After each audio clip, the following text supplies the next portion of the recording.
Hi, and welcome back to Pittman's Pumpkin Patch, Pittman's Garden Patch. It is August the 12th, 2021. And as you can see, I harvested my first pumpkin of the year. It was probably ready a couple days ago or so, maybe a little bit longer than that, but I finally got around to harvesting today. And again, this is the Howden variety.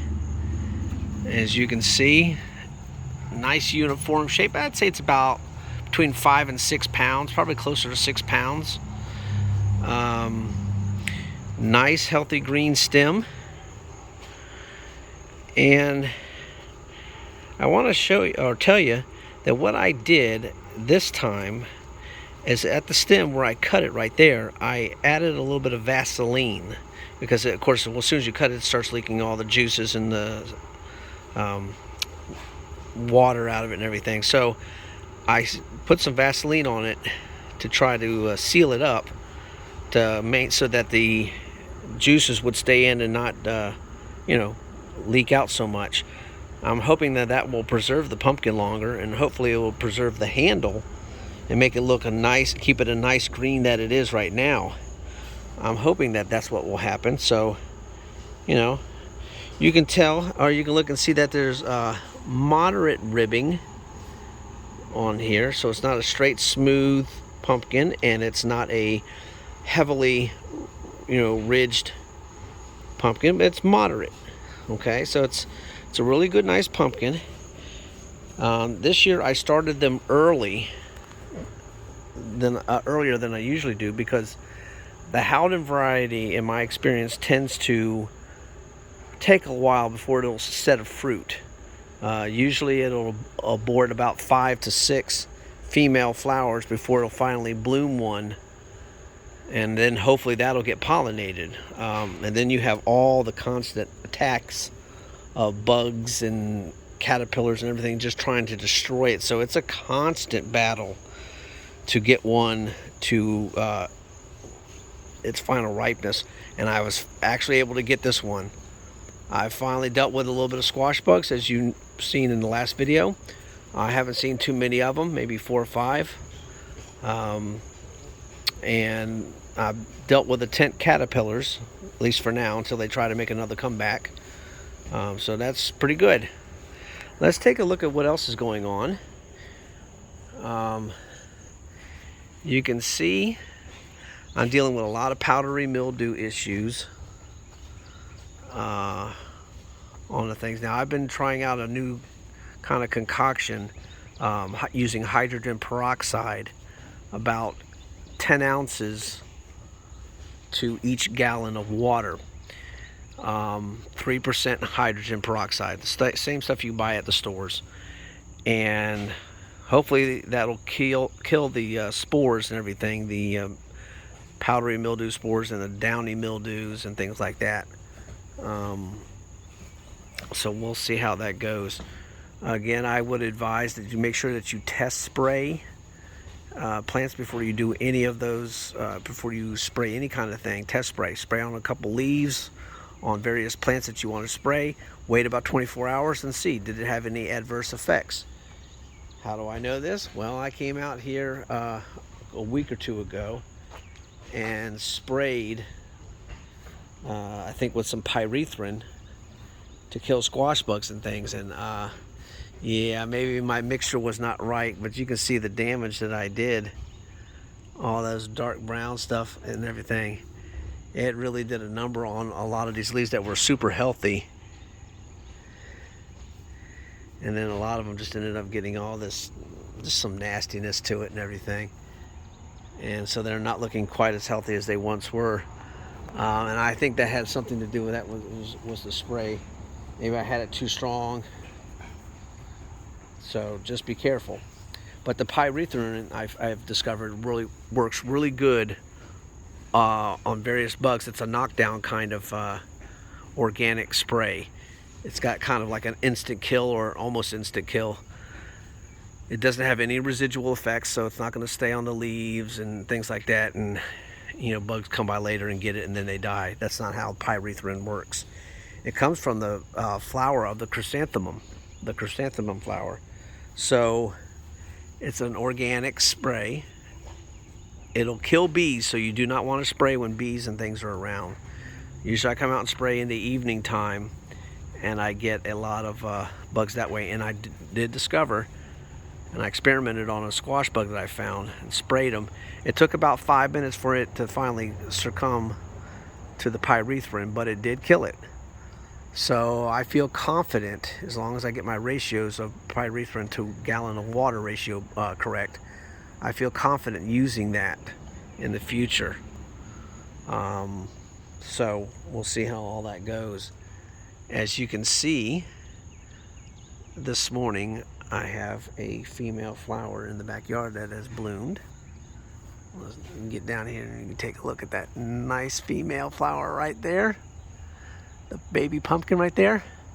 Now I came out here about 5:35 this morning. They were already blooming, of course, and you can see my hand pollinating operation. I took about 4 flowers or so from the front yard's patch. They're all the same variety, Howden, and I brought it back here, hand pollinated, and then I left all these other flowers out here so that when the bees come along, they can get more pollen and get in there and do work it around, work all the pollen around and everything, to give it sort of a double whammy. One little boo-boo of mine again that seems to be happening to me this summer is I snapped that vine. As you can maybe see right here, this is another female flower. Okay, and right behind this piece of wood right here is the stem, the end of the stem, because I snapped it. It was out here, and then as I started to bend it down, I heard it crack and snap.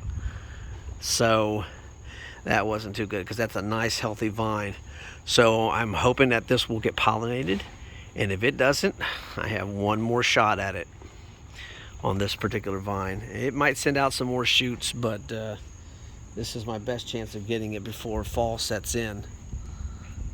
So looking real good. Hopefully we'll get another one back here. So I already got one I harvested. This one right here is the newest one, and it's already ripening. And let me say that I don't think that that's a good sign. This was the pumpkin that got pollinated about maybe 2 weeks ago, and it's already ripening. That's not a good sign. The thing is this is the one that got attacked by tent caterpillars relentlessly. I mean, they were constantly all over it, and I'm sure by the signs of it, it probably got the larva probably dug inside and is probably eating the pumpkin out inside as we speak, and that causes your fruit to ripen premature.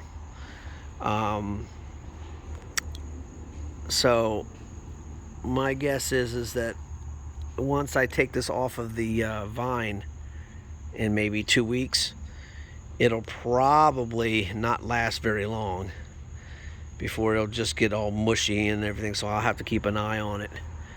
But yeah, not a good sign when it's ripening that soon. Now as I move down here and come down to the bottom here, this one is probably my biggest pumpkin that I got so far this year, and it's now starting to ripen. But this one's okay, because this one got pollinated, I'd say maybe a month ago. Now you can see those little dimples on it, and yeah, that's where tent caterpillars were attacking this one. But I injected it right through the pumpkin with some BT, so I'm hoping that it killed them as they try to feed on the inside, and it didn't do too much damage. I think this one will last a while. I think this one will be okay. This one grew for quite a while before it started to ripen, so I'm okay with that. Now the one that I showed you at the very beginning of the video, the one way over there, that one, you know, it's going to last a long time. I'm pretty confident in that one. Nothing really got to that one, and it was growing a long time before it began to become ripe. And one thing I do want to show you as I go through my jungle of tomatoes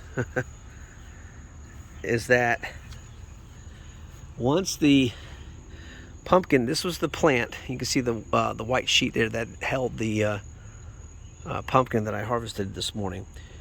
You can see that it's putting on a flurry of new growth, and there is the female flower right there. Okay, so it's trying to grow another pumpkin. And up here, excuse me, through all the jungle, if you can see, here is the growing tip of the new growth coming out and everything. And so there is a female flower up there somewhere. Oh, I see it. Right in there, in the pretty much dead center of the screen. And so it's trying to produce another flower before the season is done. So later on this evening, I'm going to come out here and I will try to reshape that vine, the new vine, and get it going out there, and we'll deal with that as I try to work my way back through all the menagerie of stuff. Whew. Oh, future plans while I'm here.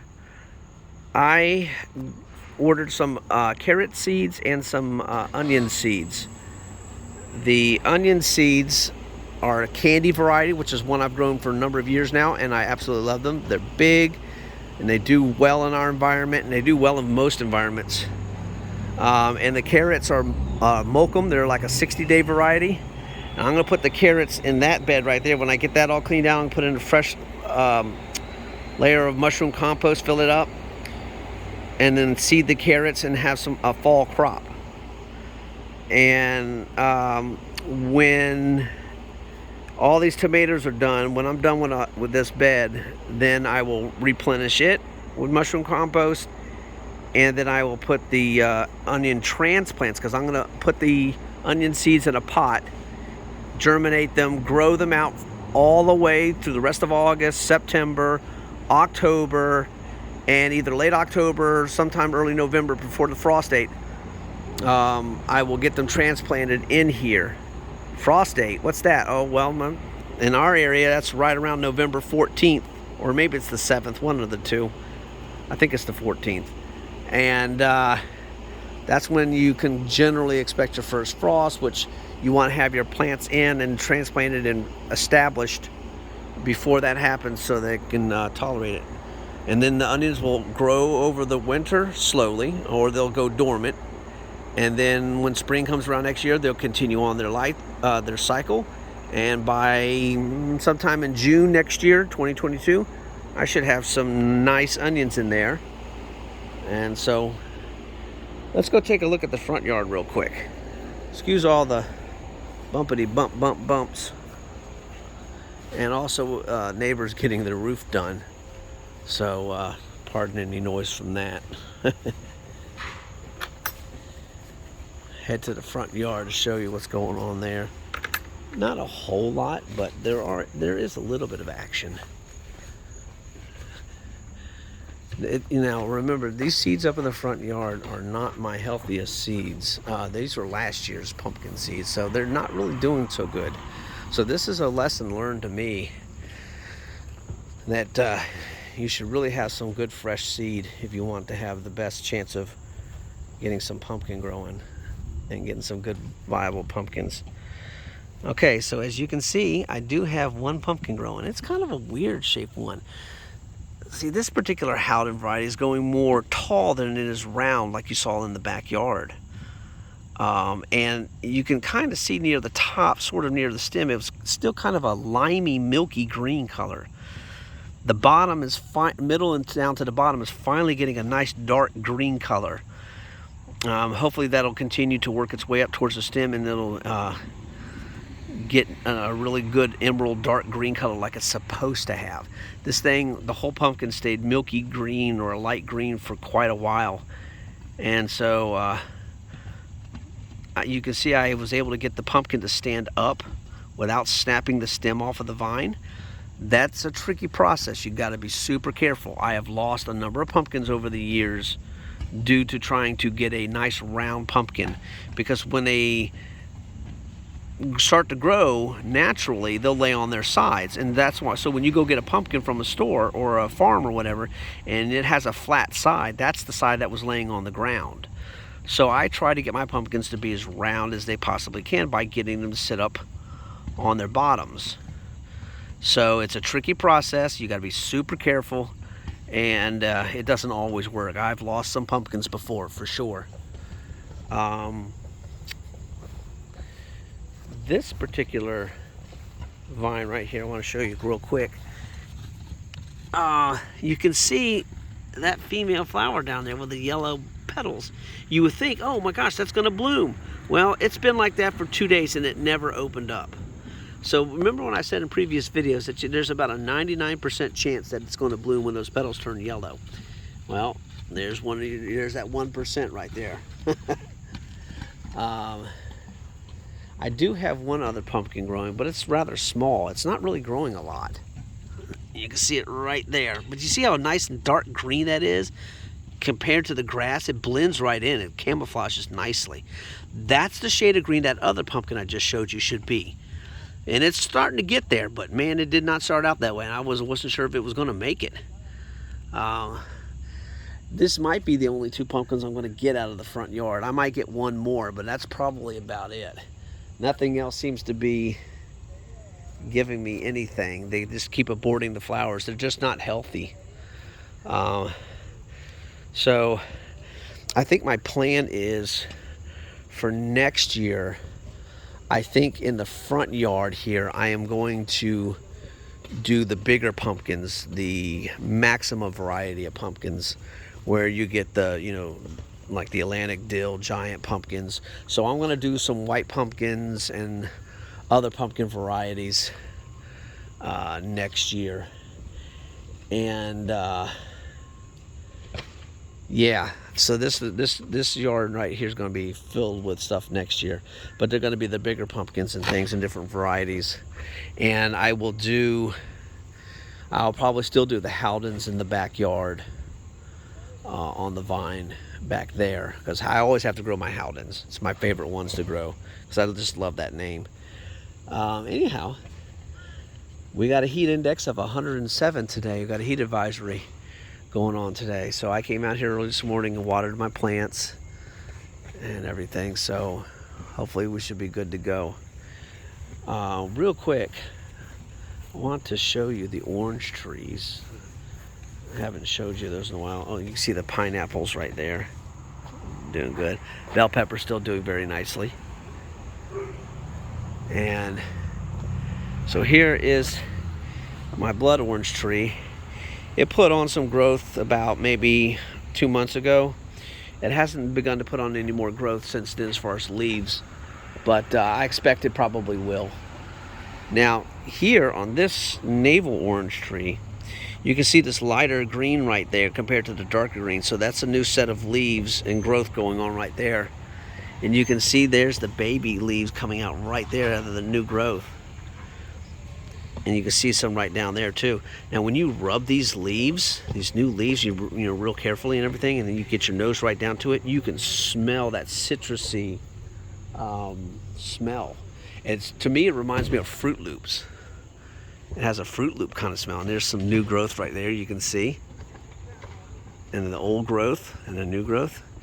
And here is my really healthy,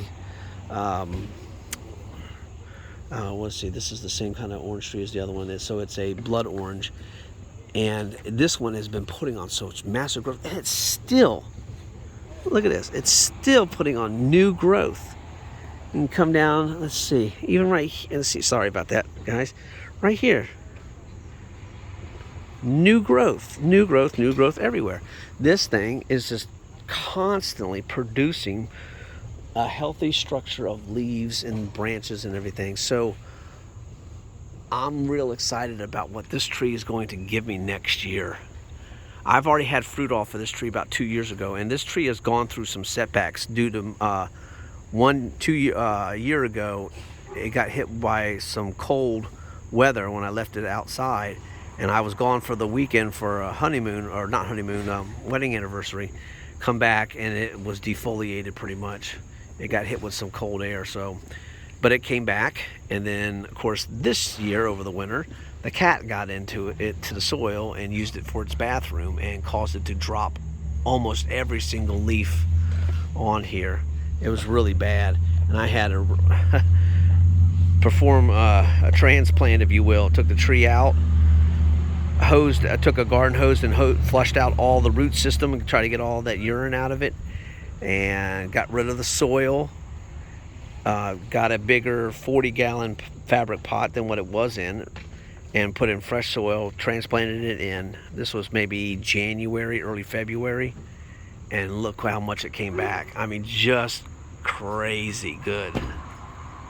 So, from Pittman's Pumpkin Patch, Pittman's Garden Patch, if you have any questions or comments, post them below.